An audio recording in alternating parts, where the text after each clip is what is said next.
Business editor Richard Southern joins us now to talk with some of the day's business stories. And Richard, the pandemic continues to weigh heavily on the Canadian economy.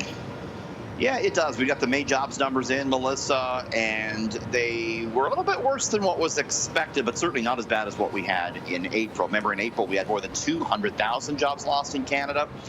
Well, last month, we lost another 68,000. That was the May loss, 68,000. A little bit more than forecast, of course. It came as the lockdowns persisted in the month of May.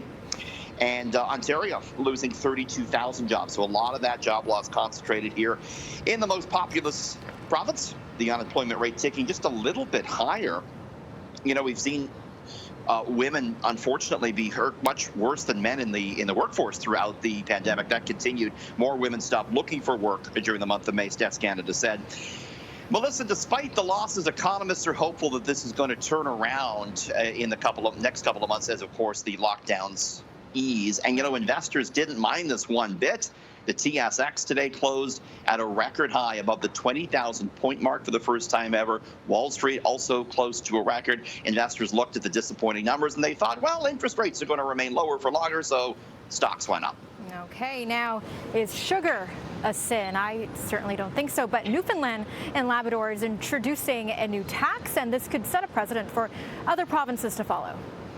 Yeah, you got to wonder if this could be coming to Ontario. It was announced this week that Newfoundland and Labrador will tax those things. Sugary drinks, Melissa. They're announcing that starting next April, they'll be adding a 20-cent tax to every liter of sugar-sweetened beverages sold in Newfoundland and Labrador. They think it's going to raise $8.7 million a year in that province.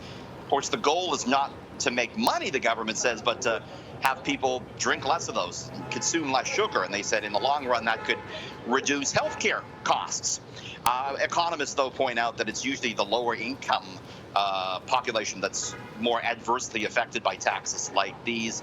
And, you know, maybe the jury's still out on whether or not it actually does stop us from drinking sugar. I don't know. What do you think? Would that work? Would you drink less sugary drinks? I think Melissa? I would. I don't often have pop anyways, but I think it would work for me. Sounds like bitter news, but whatever. All good. I'm holding on the seltzer water now anyways. Yeah, it's good without the sugar, right? So there you go. Absolutely. Fine.